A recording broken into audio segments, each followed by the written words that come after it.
News today about the future of Pennsylvania's Grandview Speedway. Short Track Super Series is racing tonight, and a past World of Outlaws winner will be in a midget at Skagit this weekend. Let's go.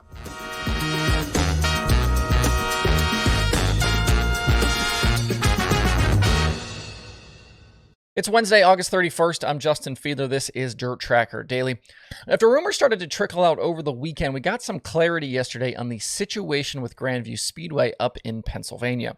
The Third Mile track is located south of Allentown and hosts the weekly Thunder on the Hill racing series that features Northeast-style modifieds. Grandview also has been a regular stop for Pennsylvania Speed Week, and it's been on the USAC and All-Star schedules in recent seasons. According to a release from the track, owner Teresa Rogers wasn't actively trying to sell the facility, but she was approached by auto auction company Copart. After lengthy discussions, she has accepted an offer from Copart to sell them the racetrack and the surrounding property. Copart needs the local township to rezone the facility, so at this moment we are waiting on officials to make the necessary approvals. The release also says that nothing is official and that it could be the end of the year before they know more information. So just to recap, the owners at Grandview have accepted an offer to sell, but it's not official yet as the township still has to approve the zoning changes. The rest of their 2022 schedule is going on as planned, which includes 6 more race dates through the end of September.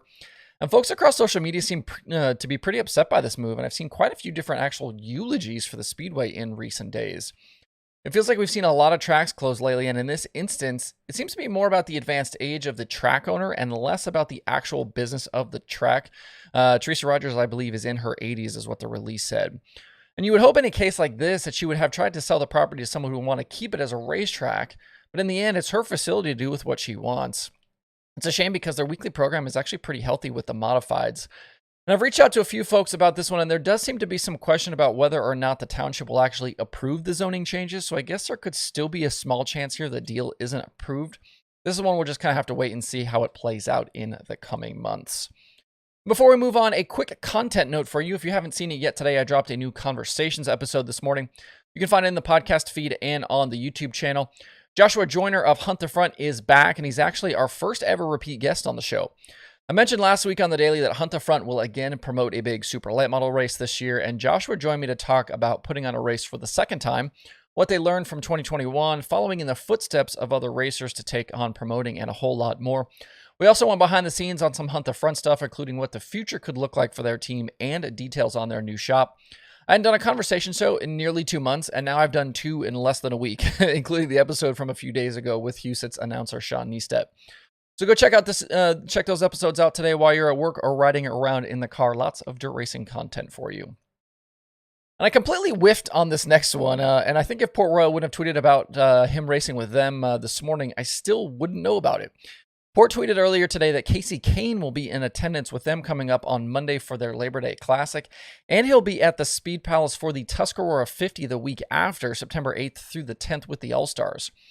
So now's where you say, but wait, Justin, I thought Kasey was racing with the Outlaws, and you would be correct because I thought that as well. But what I missed was Kasey not racing last weekend at River Cities and Red River Valley. Kahne last appeared with the Outlaws at Jackson Motorplex, and instead of heading west, Kasey is sticking around the east to race for the next few weeks. It's obviously not been an easy 2022 for him with the injuries, obviously all the races he's missed early in the year. And since returning to the road in May, things have been very up and down. There have been some bright spots like leading laps and a podium finish at Husit's, but there's also been more big crashes and more tough days. Hopefully a couple of weeks away from the Outlaws will allow him and that team to reset a little bit. And they were supposed to race last night, but evening thunderstorms pushed racing to tonight, so the Short Track Super Series Modifieds will get back to racing at Georgetown Speedway later today. They've been off for a few weeks. The South region is coming in for 35 laps and a $6,000 winner share.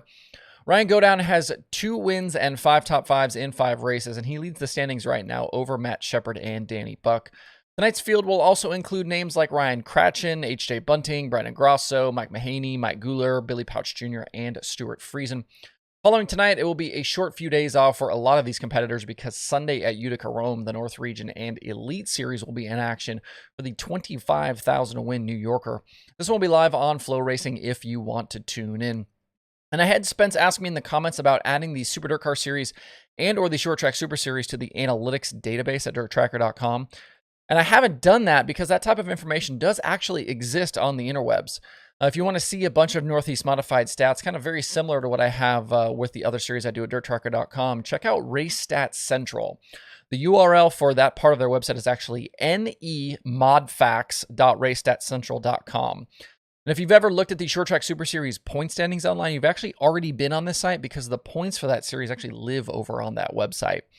And the site has results and stats for not only the big touring series up there, but also a lot of the weekly stuff as well. So check that out if you're looking for Northeast Modified stats. If you're a dirt racer yourself, don't forget about a few upcoming big events. The IMCA Super Nationals are coming to Boone Speedway September 5th through the 10th, and registration is open now and for about the next 11 days. The Super Nationals feature late models, modifieds, stock cars, northern sport mods, hobby stocks, sport compacts, and mod lights. You can find all of the details about that event over at imca.com. Also, the World Short Track Championship at the Dirt Track at Charlotte is coming up at the end of October, and registration has opened for that event as well. The 3 days of racing will include 2 divisions of crate late models, UMP modifieds, pro mods, mini stocks, Hornets, sportsman modifieds, bombers, street stocks, and pro stocks. You can find information for that event over at dirtcar.com. The Skagit Nationals start tomorrow night for the World of Outlaws sprint cars. And joining them on the card all 3 nights will be the Northwest Focus Midgets. Shane Smith is the current points leader, but he'll be up against plenty of guys that can win, including last year's champ Nick Evans and a Jared Peterson, who's won a bunch at Deming Speedway. And if you want an Outlaw tie-in for the series, Travis Jacobson won the midget portion of Dirt Cup on Friday and Saturday that week earlier this season. But he's also a past World of Outlaws winner. Way back on September 1st of 2012, Jacobson led all 35 laps at Skagit and beat Donnie Schatz and Jason Sides. And that feature included names like Craig Delansky, Jack Hudenshield, Joey Saldana, Steve Kinzer, and Sammy Swindell.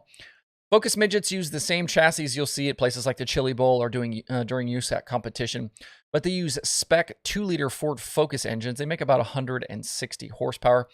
Series has a pretty packed schedule from April to October, and they race at tracks all over the Northwest. If you're headed to the Outlaw Show this weekend or going to be tuning in on DIRTVision, make sure to check them out. Another dirt racing podcast this week, Passing Points has Justin Peck.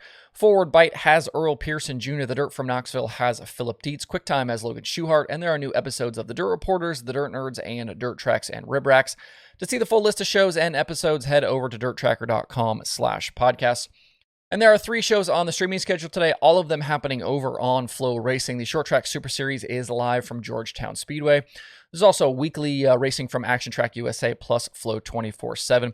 To see the full daily streaming schedule with links to watch, visit dirttracker.com/watch tonight. If you need a Flow Racing subscription, you can click the link below in the YouTube video description or any of the links over at dirttracker.com. They'll take you to Flow Racing, and I get a little bit of cut of that at no extra cost to you. That's it for the show today. Have a good Wednesday. Make sure to like, subscribe, and comment on these videos. Thanks everybody for tuning in. We'll see you tomorrow for more Dirt Tracker Daily.